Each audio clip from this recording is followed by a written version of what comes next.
right. I said, welcome to the 14th episode of Born in Trouble. 15. 15th episode of Born in Trouble. Hey, Was it 13? It's 50. Well, anyway, I think it's 15. y'all here now. Good to see you did all that prep work before the show. Well, you know me, man. I'm always prepared. You know me, always prepared. You and Paris Smith, As Eagle you Scouts for life. As you can hear, Mr. Robert Brooks, he's back again, causing trauma from Philadelphia, Pennsylvania. Rob, we missed you, man. The people in the audience didn't know what to do without you coming in with your smarky comments and sticking me in the gut. So thank you for showing You back up. well, you know, I'd hate to disappoint your fans. I hope it's not going to be one of those shows. And of course, from Detroit, Michigan, the City Wing King, Mr. Grant Lancaster. What up, dog? How you be? I know you guys can't hear the sound effects, but they come through loud and clear and on my end. And when I put the video in there, everybody else can hear them, except for on this YouTube channel, so which is a fairly new thing. So tonight's episode is dedicated to the one, the only, Large Marge. That's right. Large Marge, in case you didn't hear about it. Wee Herman has passed away today. Oh, what a sad thing, Mr. Paul Rubens. The man who bought us, Lawrence Fishburne, in a cowboy hat. And True. what was he wearing? Those fur chaps? Oh, you had some chaps Yeah, on too on that. the cow print chaps. Yeah, so yes, the man who took that'll. If you really want to upset that whole Matrix thing, watch that for a little while. It'll just change your whole life and everything. Lawrence Fishburne.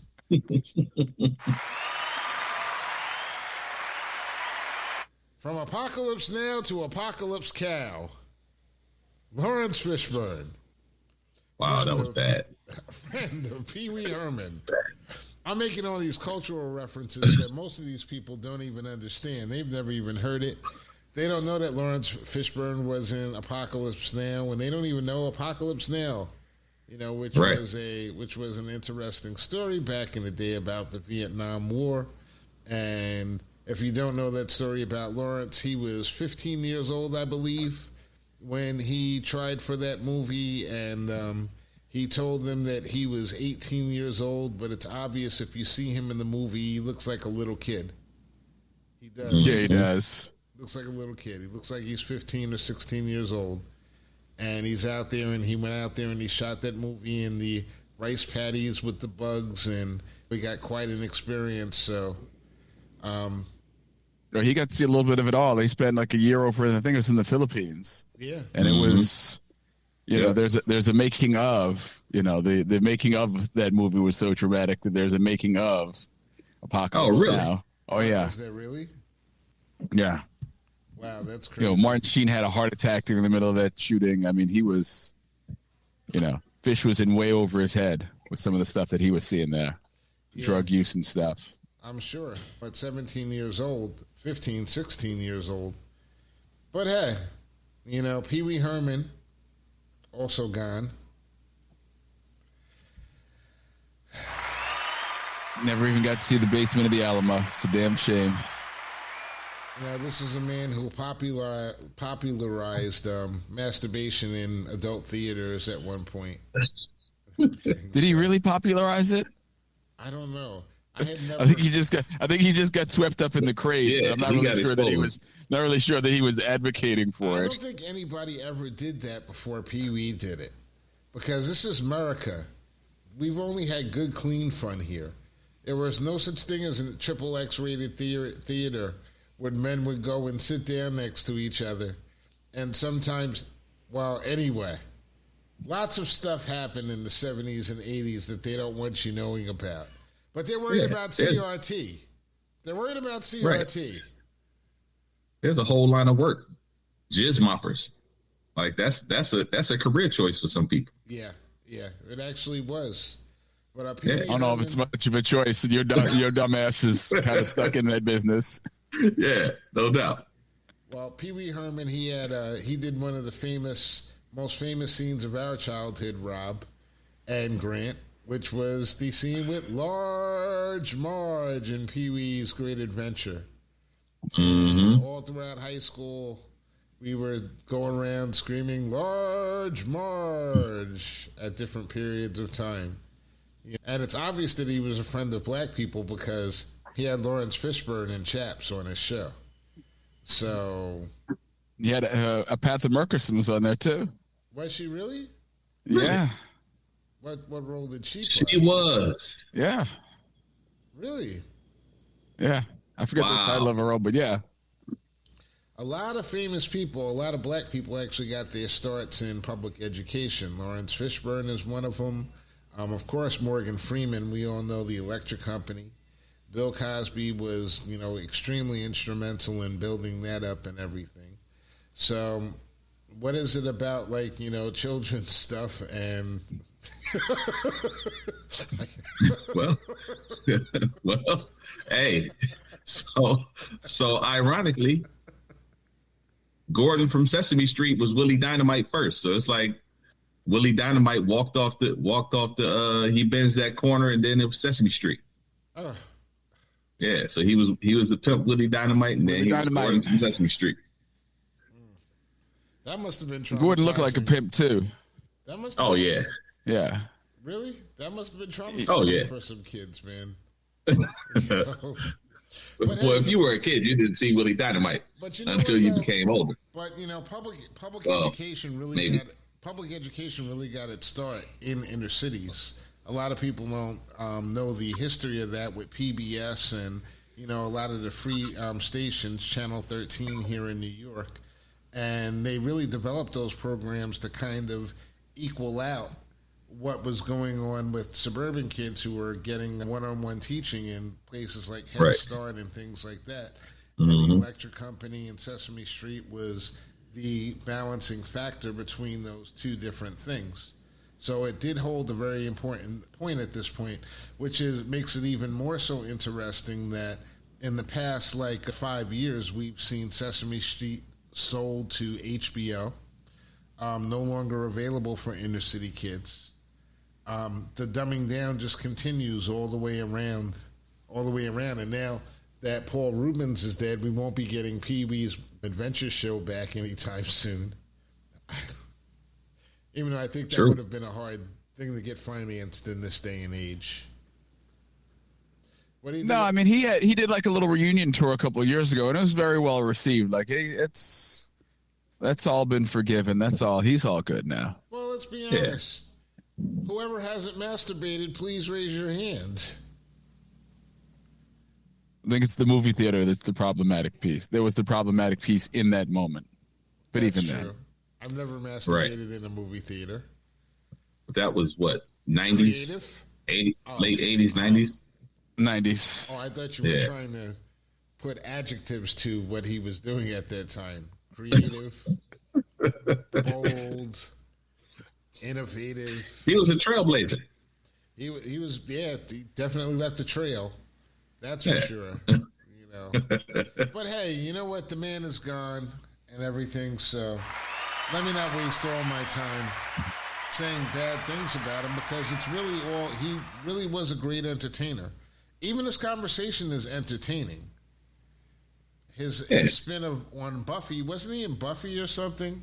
Wasn't he a vampire later on or something? Or I don't know. I didn't look him up. A vampire?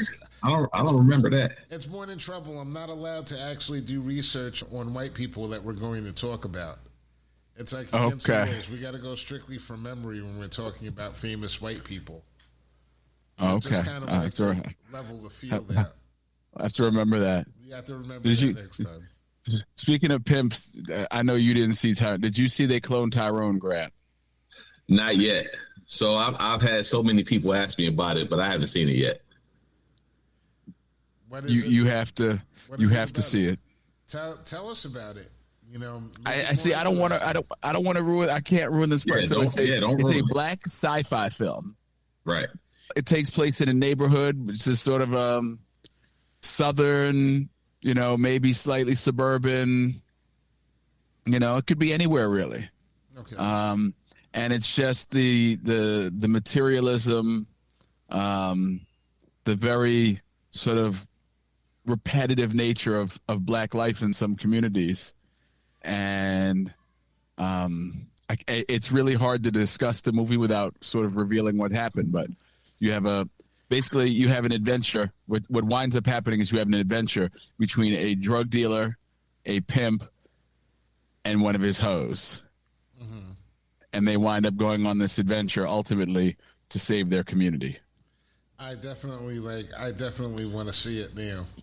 I'm like ready to end the show right now. Jamie Foxx is absolutely out of his mind. Let's Tiana Paris is a little stick of dynamite. Oh my God! Like every time she comes on the screen, she just blows everything up. Mm-hmm. Listen, you like Tiana Paris? Yes, sir. Is there someone else that should be getting? Thickerer. Are we gonna have one of the little dynamite boxes? Mm-hmm. Yeah, nice little chocolate piece. I love it. I know people by face now, but I don't really know them by name and face too much. I'm stuck at Megan Good. That's my last one and everything. You're gonna be masturbating in a time machine soon, like Megan Good. Yeah, I know, right? It's pretty bad.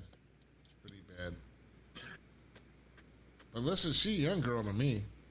To me, she a young girl. So that's when you get old, everybody's a young girl. And everything. Some you can't even touch. Some so young you just don't even want to be bothered with them. Like, hit me up in a decade. Got no time for that. It happens, Holmes. It happens. Hey, look. So you guys, y'all gotta go check that out. Like this week, you have to, because I need to be able to bounce the conclusion that they come to. I need to be able to bounce it off some people. I need to see if everybody else thinks it's as, not even going to label it. I'm in. Not even going to label it. Like a modern day comfort story. People explaining the comfort of low expectations right now. Like, Grant, you sent that clip today about James Baldwin. I was just watching it before the beginning of the show. And the brother was very deep and everything. Very, very deep. Yeah. It's like, the thought process of someone in the 1960s, 1950s back then when he was starting. Mm-hmm. And speaking so plainly and so eloquently to the white power structure that had no use for him whatsoever. They were more intrigued at the fact that he was so bold and interested in saying those things that, he became infamous. And these are the ones that once they pass away, they want to bury him forever. But that brother will not stay buried. He will not stay buried. And Rob, he was a highly intellectual thinker, man. Like the dude. I mean, he was a writer though. You know what I mean? So writers are typically, or in the days anyway, writers were typically intelligent people. Dude was well read, did it all, saw a lot, the struggle that went on in the 50s and 60s when he was coming up. It just created this dynamic character, man. I love that. Yeah. Great dude. Are we in the struggle now? Or are we, where are we as a society right now? It's like, to me, it seems like it's a bit of a malaise. I see these cats like, we've got half of the country, or supposedly half of the country. Even the Trump tour right now isn't as strong as it used to be. I think that, and this is what my theory has always been about people. Once you get a certain level of comfort, they lose interest. And absolutely. It seems right now there's a certain level of comfort that even amongst that MAGA crowd, that they just really don't want to be bothered, with the fight. But then you've still got that strong 30%, 30 to 40% that's fully invested in hatred and talking about hatred and being mad all the time and being angry all the time, does that carry over? Does that actually build any momentum to something bigger? Or are people like really starting to listen to the narratives? Because this is what I'm hearing right now. I'm hearing people actually listening to the narratives about Donald Trump wanting to run for president strictly for the fact that he's trying to stay out of jail. And I think people are starting to believe it. What do you think? Is he losing some type of power with his base? See, I don't see that yet. Like, I don't see that yet. I still see too many people caping for him. I still see too many people who are, worried about Hunter Biden.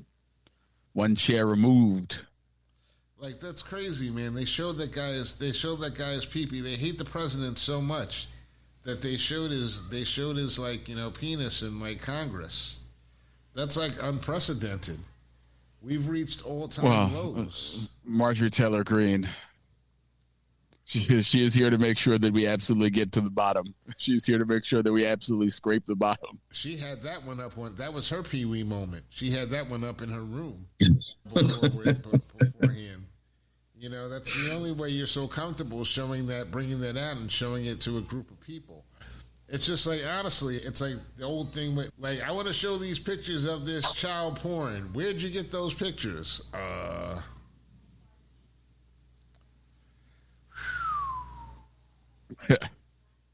Pardon me while I whip this out.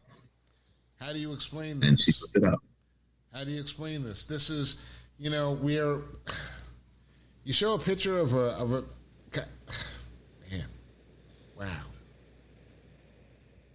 Yeah, I think, just kind of to answer your question, man, I think everything is kind of just bubbling. You know what I mean? Like it's simmering right now. You know what I mean? What you think is calm is probably not really calm. It's just waiting for a catalyst to really set it off again.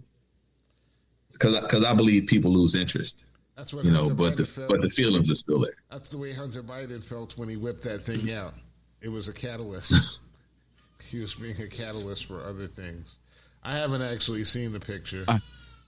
Unfortunately, the thing that's most likely to become the catalyst, and it doesn't bode well for us, is that Joe Biden has a health event. They have to pass the presidency to his vice president, and the MAGA crowd sees a black woman at the seat of power, and they'll absolutely lose their mind. They will absolutely be in the mood to burn this thing down. Oof. That's the whole argument about voting Republican, is to make sure that Kamala never sits in that chair. And that's really the only way that Kamala ever gets to sit in that chair, because there's no possible way that America is going to vote Kamala into the presidency. Whether or not we like her or not is irrelevant to the conversation and everything. If they couldn't vote Hillary, and there's no way they're voting Kamala. No possible way. So what happens on the day when he has that health event and Kamala takes over the presidency? Do we have AKAs going crazy across the country and everything stepping into workplaces? What does that actually look like when that actually happens? I don't know if you cats are still there, because I think you go frozen for that's not the uproar that I'm worried about. Okay, I just said there will be an uprising among the AKs all over the country. They'll be attacking the yards at various schools as one of theirs ascends to the seat of power. Are all step battles? But that's not the uprising that I'm worried about. That's not it's the hillbillies. It's the hillbillies you're worried about. It's the hillbillies I'm worried about. Because it's going to be the end of all of the step battles online. Deltas are second everywhere across the country. These are important issues. They are very important issues, but primary to some of those people is that not only did we have one, we had a nigger before, and now we got a nigger bitch president. What? Like, their minds will be exploding. They won't be able to handle it, homes. Like, there's no way. They wake up every day and they can't be president. How the fuck can we let that happen? It won't be nice. It won't be nice. I don't know if I should edit that for the terminology, because you used it perfectly and quite eloquently. And all you're really doing is expressing what they're actually thinking. What they're going to unfortunately, say. that is what they say. Yeah. Yeah. You know. Well, it'll be up to black man to protect her at that point in time. We can't get. One of the problems with Kamala is that her record as district attorney. There are a lot of brothers that did not enjoy their time in front of her, going against her. That's not shocking. Like she's in the system. It's like saying, you met a black cop and he was just like every other cop. No shit, he's a cop. Right. He was a prosecutor. That's what they, that's the water that you're stuck in. You bathe in that water long enough, you're going to become just like everybody else. Oh, the problem is the people. We got to lock them up. We got to lock them up and throw away the key. Well, if anything, you've got to be 2 or 3 times as bad. Worse. You've got to make sure that, that's the whole thing about proving to a certain group of people that you're actually capable of doing the job. You have to step on your own. It's the only position Absolutely. where this is the only country where, in order to prove that we're worthy, we have to prove that we're willing to step on our own. Every other area, every other people in the country, they get a job. If you're an Asian, Asians rejoice because they know that they're getting the contracts, they're getting the money. The Indian community and Indian person it's one of the family and everything. Black person, I don't know about this guy. And that kind of goes along the lines of these Republican senators right now that have had the wake-up call with Ron DeSantis down there in Florida, who have now come out and said that, hey, you're going a little bit too far with the slavery talk. There really wasn't anything that was good in the slavery conversation. Cut it out. And my question was, do you feel that these black senators now and these black Republicans, conservatives, that have come out and gone against the grain, and now they're receiving backlash from the base, are the checks enough to keep them employed?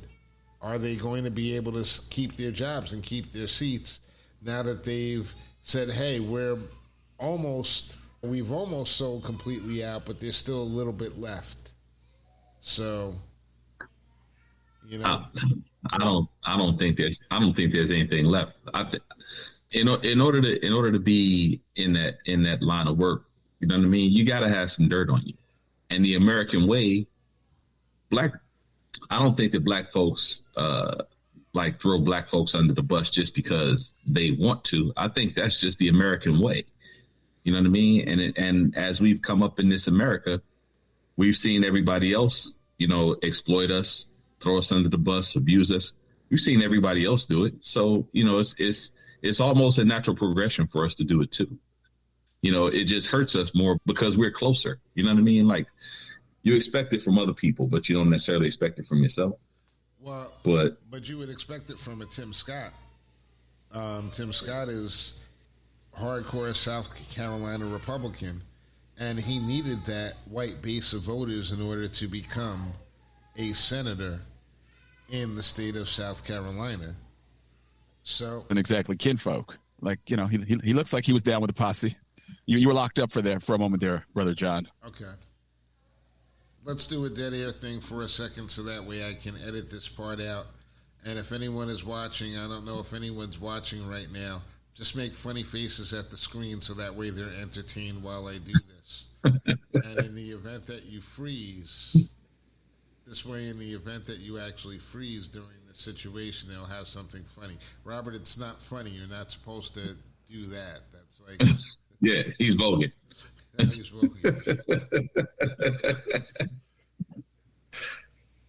We've got, is that a Pee Wee Herman thing? Is that a, tribute to Marge? Pee Wee was... Herman? Oh, yeah, that's Pee Wee on the bar was that thing. The algorithm hasn't made the connection yet. Well, yeah, Joski loves you. Here we go. We're back once more. So, where were we at? Pee Wee Herman and Large Marge.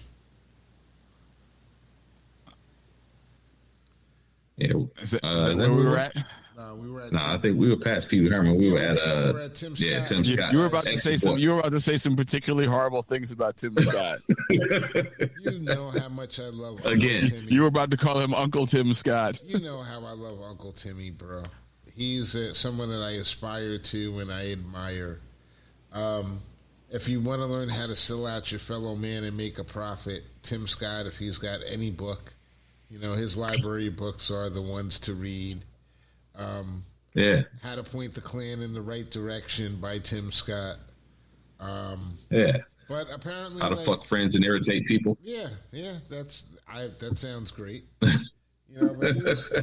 apparently, these black Republican conservatives have had a come to Jesus moment where they've said that the CRT is wrong for you to teach. This teaching in Florida is wrong for you to be teaching that slavery was actually a job provider.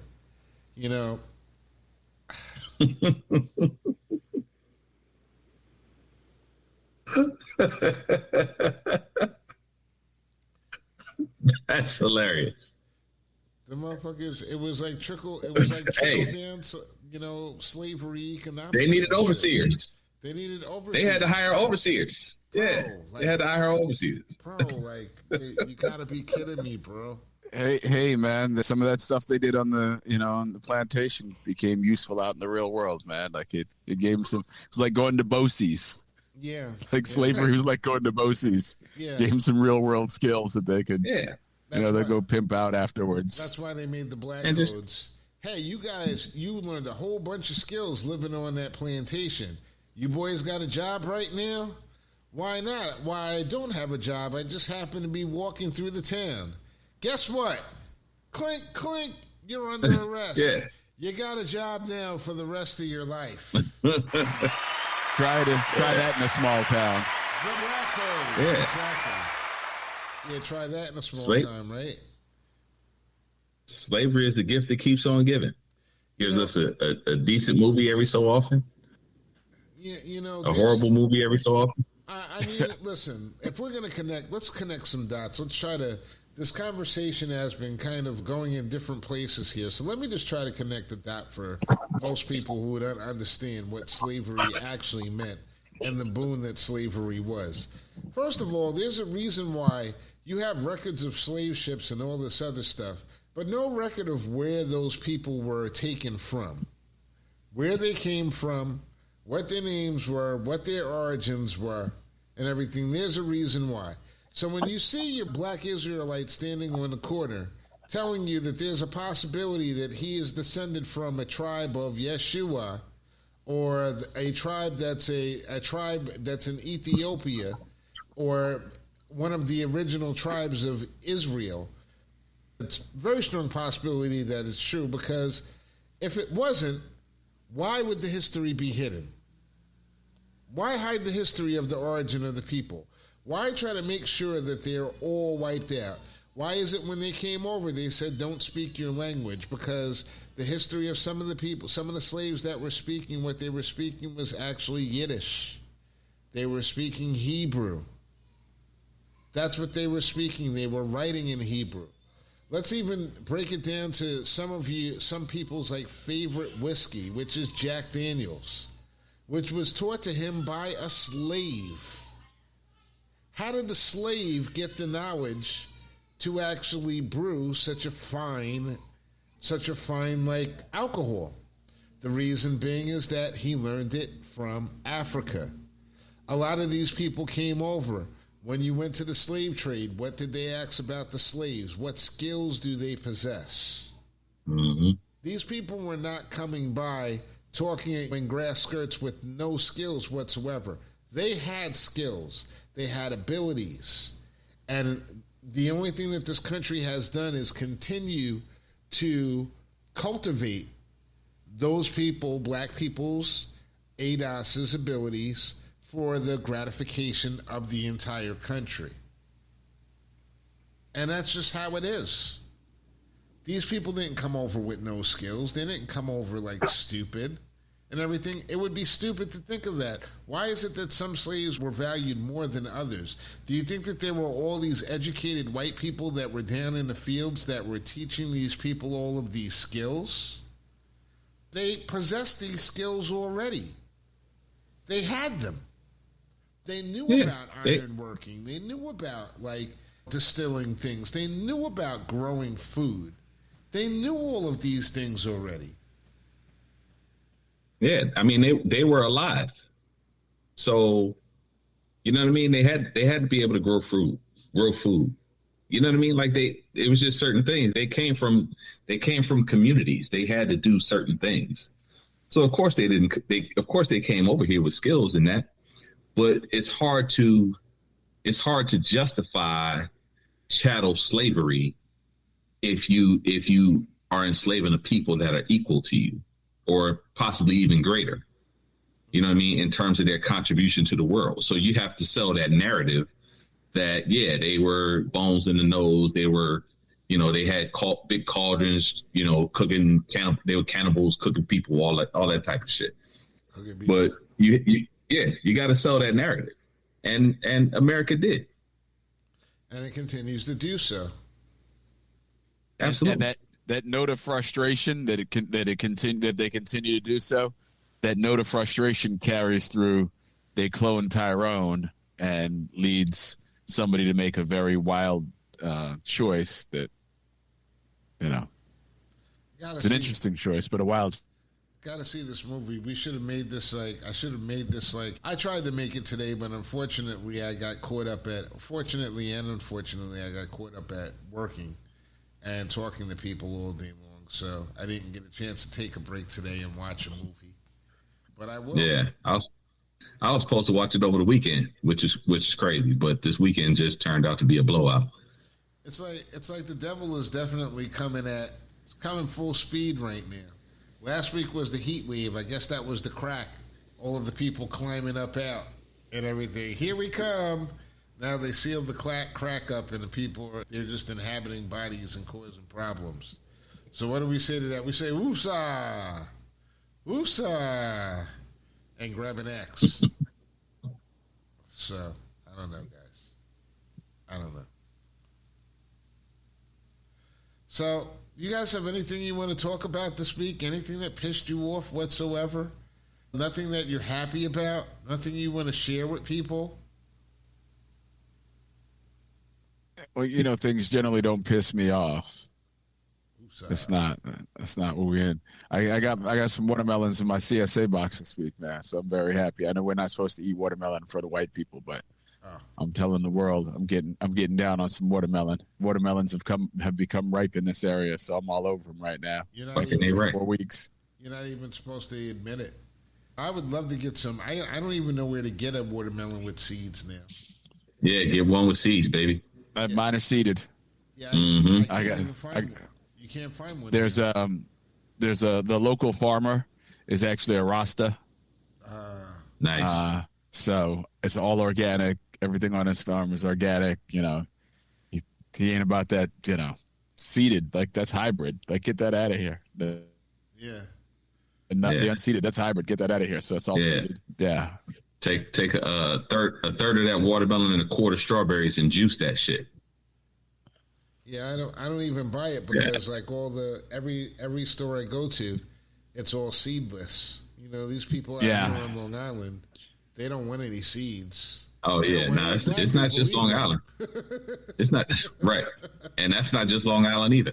No, that's everywhere. Yeah, it's hard to find seeded out here. It is hard to find seeded. Yeah, there's actually a woman in Brooklyn, Food for Negus, that she does seeded watermelons. Oh. She does all alkaline vegan stuff. So she's a CB follower, Dr. Sebi follower. Is that reverse food racism there?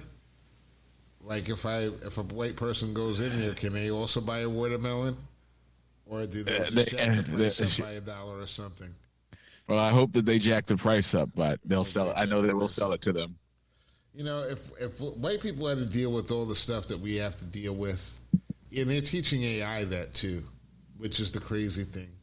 I told you all about that AI argument that broke out in that group that I was going through. But I learned that more from AI. Like there was an Asian person who actually put in, make my picture more desirable for work for LinkedIn.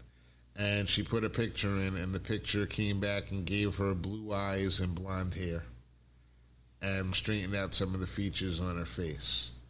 Yep. So AI is learning that it's being built for white people. Well, it's only as good as the people who are programming it. It's got to start off with some core ideas. Well, and what are those core ideas? It's going to be easier for them to target different people.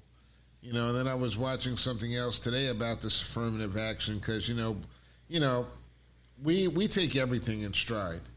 So, you know, affirmative action admissions and everything.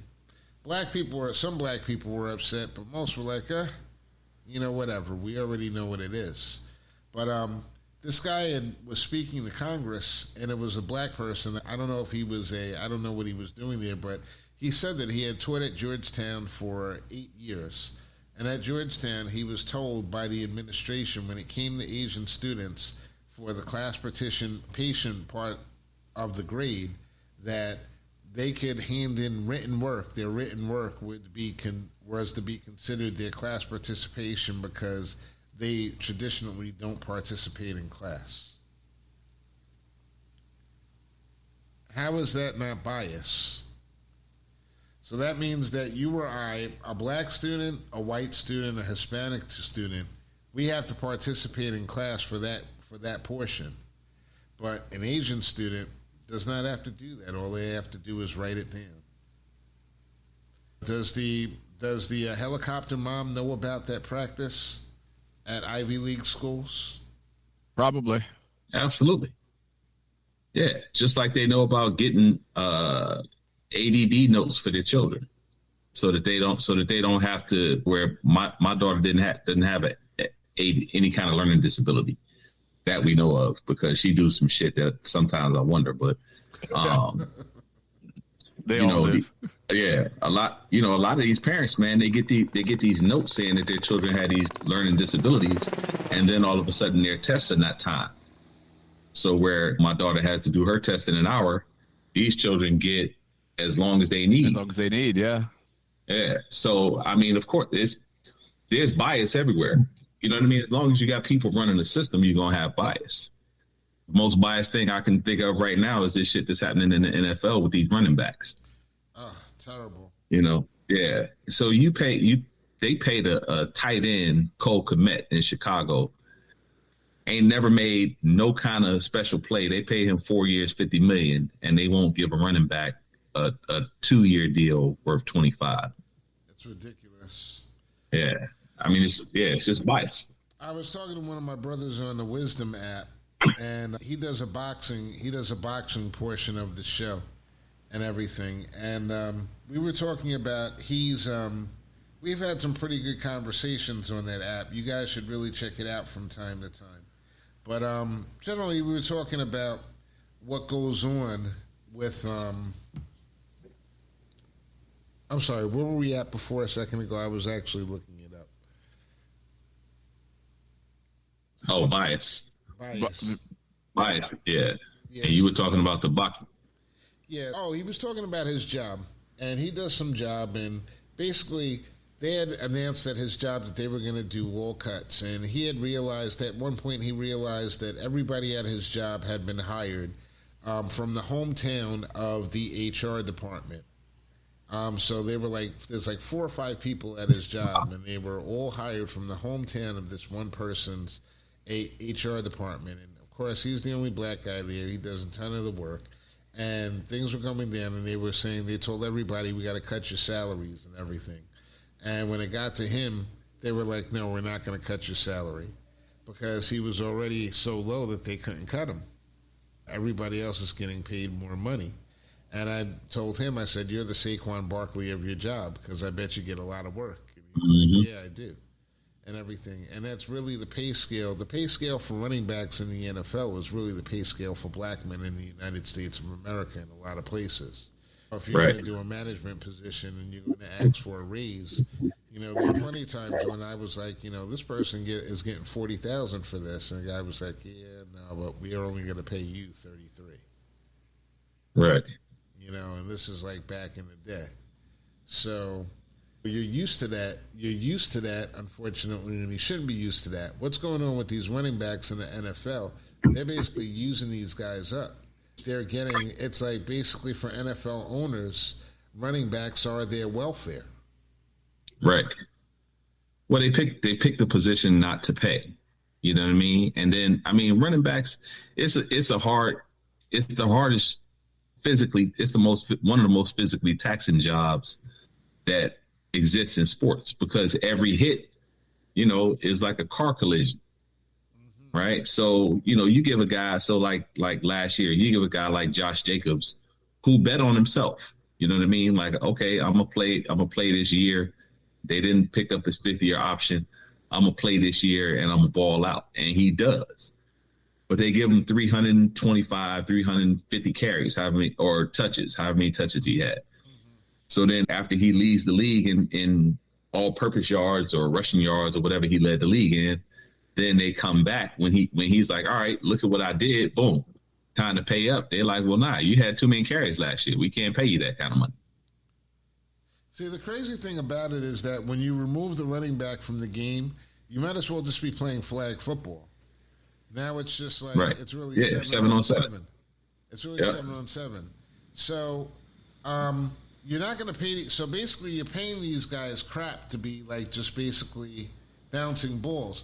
Someone pissed me off about that Saquon thing today, because like Giants fans they're like, it seems to me like contract negotiations now, because of analytics and because of the nature of sports right now, they become very racial, where you have white people. What do you mean they become? Well, it's always been racial, but what I'm saying is that it's more polarized with fans. Fans are actually invested in the part about Josh Jacobs not getting paid is one thing. The number of people who had an opinion and were actually happy that Josh Jacobs didn't get paid is something completely and totally different. That's the part of it that's literally disgusting. You want to watch this game. It's a very violent game. The people that are incurring the most violence are the running backs. So you use that against them for getting paid. Like, for example, today somebody said that about Saquon Barkley. They were like, well, Shane is smart.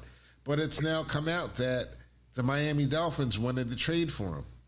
They offered to trade for him. And so what that does is, with that trade, you trade for Saquon, they're not going to trade for him and not pay him. So essentially what the GM of the Giants did was keep the production and also keep him down. Stop him from getting paid. And fans are generally happy with that. That's the same thing that's going on right now with Jonathan Taylor. Jonathan Taylor, he's requesting a trade. And the owner, well, Jim Irsay, Jim Irsay is just Jim Irsay. He's like, I'm not going to trade you and I'm not going to pay you. Yeah. So right now he's on like the non-football injury list or some shit. But if he got hurt working out, how is that a non-football injury? True enough, he wasn't playing. But if he's working out to stay in shape, wouldn't that be considered a football injury? They use all the leverage that they can to basically stick it to these players, to these guys. And they're going to have, a lot of them get CTE, a lot of them can't walk. I was talking to Gary the other day and everything, from Gary Brown. Gary Brown. I had called him up and everything, check on him, see how he was doing, Big shout out to Gary Brown right now. But Gary's a guy that we went to school with, and he played roughly bounced around practice leagues and leagues for 3 or 4 years in the NFL. Ended up going to the Canadian Football League, playing a number of years there. And now he goes to therapy all of the time. I'm not saying that. Listen, he lived a great life and he's written about it and he's accomplished a lot of different things. But this is the price of football. It's the price of professional football.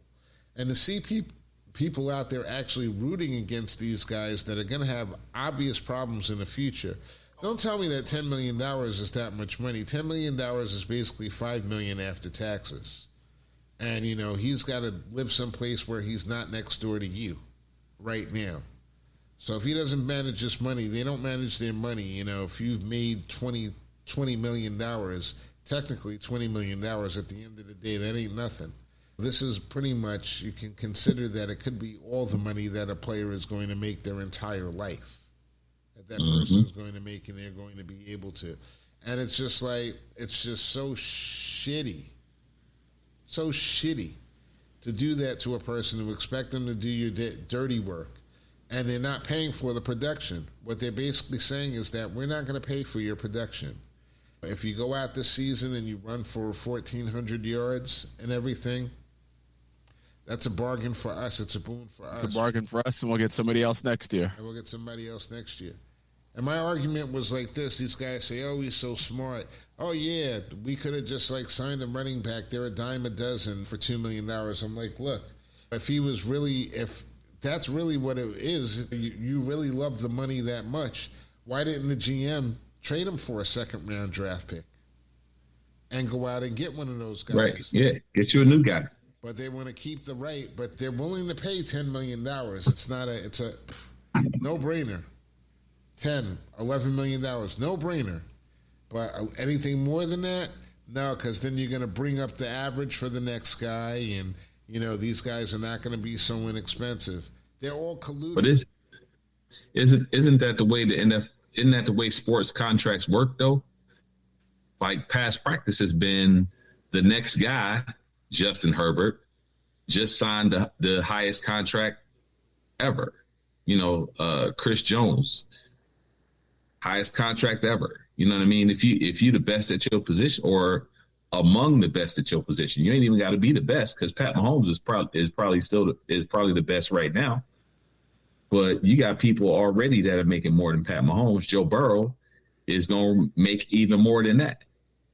So every guy that's good breaks the record of the guy previous in every position in the NFL except running back.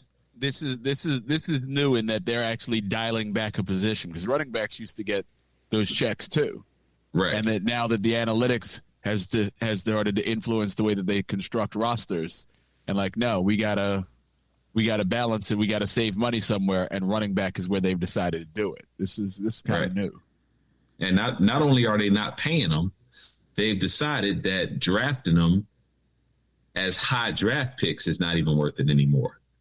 Right. So you limited them on the front end, and then you don't want to pay them on the back end.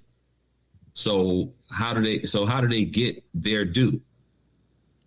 I think it's collusion, honestly. And I think that what it's going to take, I was thinking about it yesterday, I think that what it's going to take is that once one of these guys retires from the NFL, to double back and sue the NFL for collusion.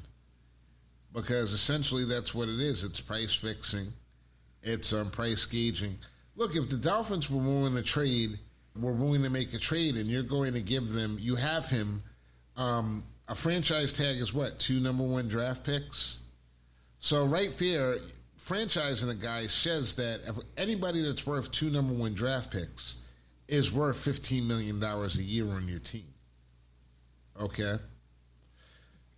What I think it is they're never going to go back, and they're not going to change it because they've got a good deal. And we all know that the NFL owners are the biggest pricks that there are in, like, you know, in the United States of America when it comes to an ownership group.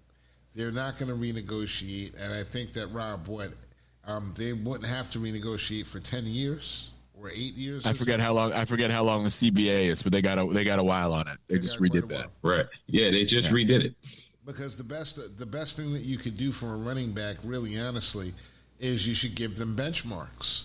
If you're going to use them up like that, give them benchmarks. If you're a rookie or you're a player and in your first 2 seasons you rush for 2,000 yards, you automatically become a free agent.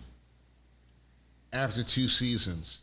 If you rush for a combination of 800 yards and you catch combined an additional like 400, receiving, you reach 1,200 combined yards, and you do that for 2 seasons, your first 2 seasons in the NFL, or you reach that 2,500 mark in total yardage, you should be a free agent. If you're not going to pay these guys, because if the argument is that the wear and tear is what stops them from getting paid and everything, well, the ones that actually achieve should have the right to get paid. Right. So, and in this way, what that does is that after 2 seasons, now you have to make a decision on this guy. You either have to franchise tag him and pay him $10 million when he's actually earned it and he's actually still got something left in the tank, or you have to let him walk to another team that's willing to pay him more money. And I think that's an actual solution. Yeah, but if they all become free agents, and do they really have to pay him more money? No. But what I'm banking on is the simple fact that it's the same reason why they didn't trade Saquon Barkley. And that is because he has too much value. They don't actually want to get rid of the Giants. Don't actually want to get rid of Barkley. They just they want him and need him. Yeah. Yeah, they want him and need him. They just want to use him up. They want to make sure that they get every dollar out of him, and some that's not even coming to them. And how much did they pay Daniel Jones? He just got $40 million per. Right. So you're not even, and he ain't even the top. He may not even be in the top 10 quarterbacks in the NFL. They did a study of GMs this week. It's anonymous, and I think he came in at like somewhere around 18 or 23, right. Somewhere around. Yeah. There. He was like middle to bottom. Right. So you paying this joker $40 million a year. I think he got you missing Eli. Right. Listen, I think as far as him as a quarterback, I think the jury is still out on him as a quarterback. Honestly, I think that he's. I think that he showed a lot when he could tuck the ball and he pulled it. As far as throwing the football with the receivers that the Giants had, can't really tell. Is he accurate? Yeah, he's kind of accurate. He is sometimes accurate. Do I think that there's a possibility he's a better quarterback than he's shown? Yeah, but you don't pay him $40 million for that. So here's the thing, in the NFL, the reporting is biased because a quarterback like Daniel Jones, they'll say, well, he hasn't had the receiver core, he hasn't been in the same offense or whatever. He's had different offensive coordinators, blah, blah, blah. And they'll still pay him $40 million. Yeah. But a guy like Teddy Bridgewater, let's say, who similar circumstances has gone from team to team. Everywhere that he's gone, he's produced. A guy like Jacoby Brissett, similar circumstance. He goes from team to team. Everywhere that he goes, he produces. But the narrative is always he's not good enough.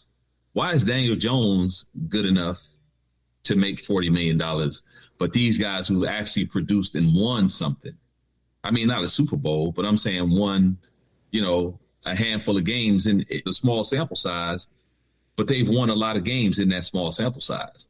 Whereas Daniel Jones got a big sample size and ain't won that many games. You see what I'm saying? So it's the reporting that's biased. It's the reporting. The entire thing is skewed to a I don't know, a pro quarterback.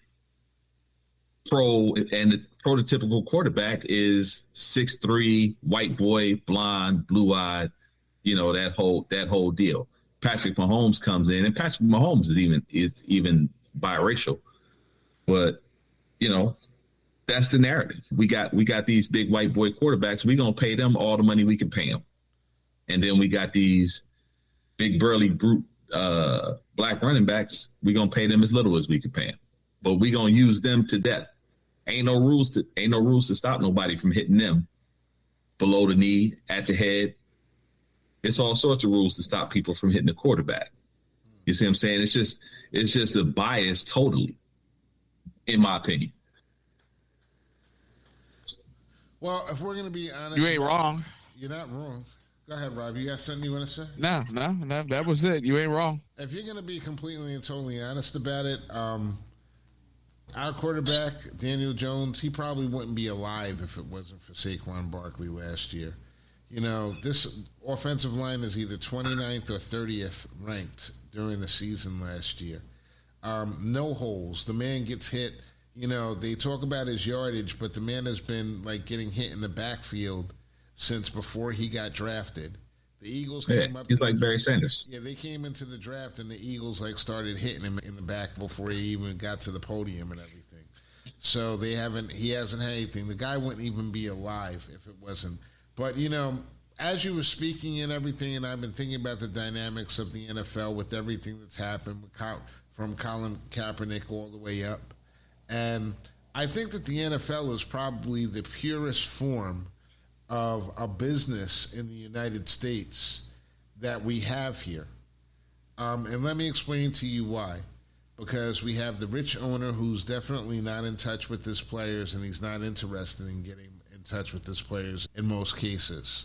You know, the days of the guys like, you know, intermingling, the owners of the company intermingling with the players, the Rooneys, the Maras, those days are over. Now it's corporate, it's all money, it's all cash, and that's what it is. The second part about it is that we have an obvious bias where the hardest worker on the field is getting basically paid the least amount of money. And, you know, they're very happy with the cap there being Christian McCaffrey, by the way. You're never going to get paid more than him. When he got his contract, that was very questionable as far as I was concerned. He wasn't even a great rusher. And you want to talk about a guy who hasn't stayed on the field, but nobody says anything about McCaffrey. They actually make trades for him for high draft picks, and that's what it is. But nobody's going to say anything about that. Receivers are treated a certain way until they get to a certain age. And then once they get to that age and they get that big contract, they become an albatross for the team and for the organization, and people look for them to either catch touchdowns and put up like ungodly numbers, or they want them dead. Those are your only choices. The best position to play in the NFL is really interior lineman at this point in time, because you get the biggest, Rob, you get the biggest paycheck. You're doing a lot of work there, but you're getting the biggest paycheck out of anyone that's involved in anything in this thing, and you know, none of the drama. You know, you just get paid. Yeah, a couple G's worth of trauma on every play and every practice and every game. Right. But beyond that, right? If I just mentioned Gary as I said that. So generally, like, you know, these guys, I've never met a professional football player that didn't have a limp, that wasn't like, you know. Oh, yeah. That wasn't like, you know, they're still tough, big, strong men. After they retire from the NFL, you can get a lot of those guys. You know what I mean? Yeah, they move more gingerly. Yeah, it's a lot of. It's a lot of wear and tear. And it's not a fair thing. It's not a right thing. But it is a thing. It is what it is at this point. So these cats they're taking a big hit, and you've got ownership, you've got coaches that, you know, you've got this Rooney Rule, so you can't get black people into management there, and they basically, it's lip service, just like affirmative action has been for years. It's like the perfect microcosm for the United States of America. They pay the talent to entertain them, and they're trying to pay them as least as possible. They pay the one elite player more money than the rest of them, and his job is to keep everyone else in line. It's just a microcosm for life here in the United States of America, and it don't get no better. So, how many years has Daniel Jones been the quarterback for the Giants? This will be his fifth 3? season. This is his fifth season. Name me a black quarterback that's been allowed to lose for 5 seasons and keep his job. Well, He was a first-round draft pick. They had a couple of years, and the Giants were being run like a mess. Like, the reason why he's still the quarterback has more to do with the fact of the leadership beforehand. And last year was really a tryout season for Daniel Jones, and it was a tryout season for Saquon Barkley. They decided that they saw enough of Daniel Jones with Saquon Barkley that they can take the risk and they can actually keep him. How that's going to work out, I don't know. They got that guy Jalen Hyatt, who I honestly feel like is probably the best steal of the draft this year. Because how that guy ever got past anyone, I don't understand how he goes in the third round. But then again, it goes to what you're saying about them trying to pick these players, these position players lower, so they can pay them less money for a longer term and everything. And there's definitely elements of collusion there, and you're not going to stop it because at the end of the day, even that lawsuit is probably going to lose because they're going to say, hey, you were represented by a union. Your union negotiated the contract. Limp your ass out of the courthouse and back to your home. And they're going to say limp and everything. Right. Exactly. Yeah. But again, name me a black quarterback that's been allowed to lose for 5 seasons and keep his job. Yeah, good luck with that. Deshaun Watson was arguably the greatest was one of the better quarterbacks in the country, in the NFL. He was top 5. And he got ran out of town. And clearly those charges were trumped up because he's playing back in the NFL right now. Yeah. Chicago is already talking about replacing Justin Fields if he doesn't have a good year this year. Really? Yeah. And a lot of people said that he had a lot of promise. And there are people that are as high on him as they are as low on him at this point. I don't get it. But guess what, fellas? Chicken butt. Chicken butt. In an hour. Go around the corner, lick it up. I don't know how we did it because there really wasn't much. We had to mix in stuff that we don't even like to talk about all the time, like, you know, conservative. Well, you love the Giants. I do love the Giants. And I do love the and have for many years. Yeah, but you know what? My love is waning, bro.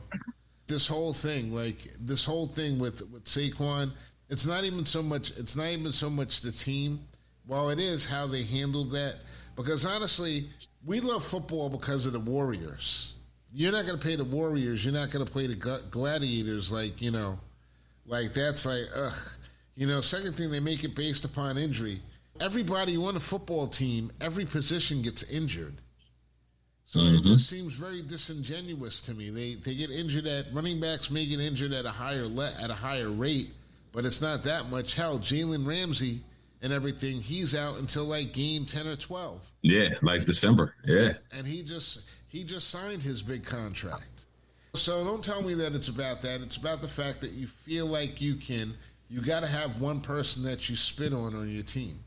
And I don't like it. And a lot of the comments from my fellow Giants fans and a lot of the sections really just turned me off. It's like sort of like you don't want to be on the same team. You don't want to be on the same side as these people because they're really cretins. Your life isn't going well. You've got a negotiation with your boss and everything. Things didn't go so well. Oh, well.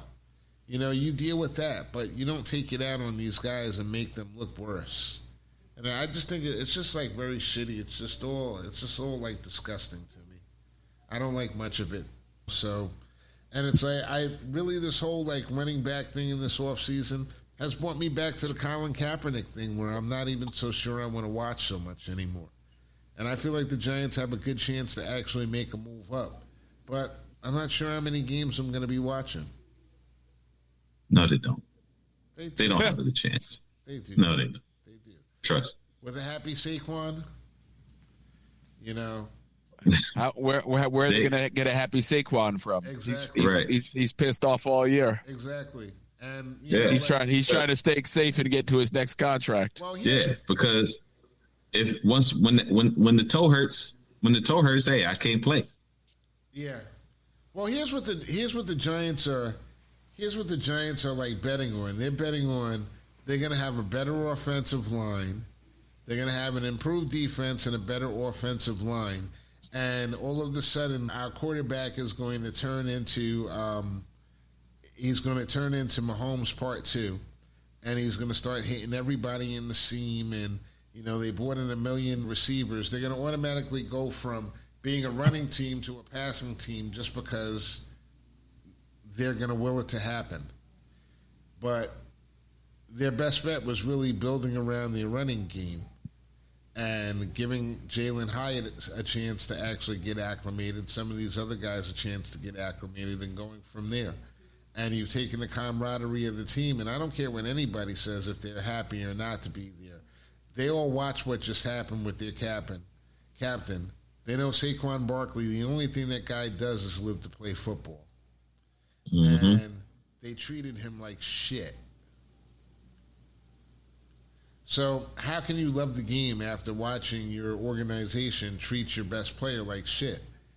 And, then they're going to go and they're going to do like they always do. They're going to pull one of these guys out of the side. They already did it. The left tackle, Andrew Thomas. They signed him long term. They showed the other guys, we value you guys. Don't worry about this one. He's just sour grapes. That's what the market is. But like these guys aren't wise enough to see it. It's shitty. It's shitty all the way around. I don't like it. I don't like this analytic stuff. This analytic stuff is ruining sports. It really is. Yeah. It's all based on fantasy football now. It is. Fantasy football is a driving force. All these statistics and everything, analytics that people talk about, it's all based on fantasy. Yeah. Listen, let me just putting numbers together. Let me wrap at least the recording portion of the show so I can say goodbye to Mr. Grant Lancaster from Detroit, Michigan, home of City Wings. 2896 West Grand Boulevard, Detroit, Michigan. Come down and get you some. Get you some wings. And Mr. Robert Brooks, lately of New Jersey, Philadelphia, Pennsylvania. You have something you like to say, Mr. Brooks, with the good looks. 173981 Forecaster Boulevard. There you go. Leave me the fuck alone. Mr. Robert Brooks, leave me the fuck alone. We're going to stop this recording. Born in Trouble. Peace.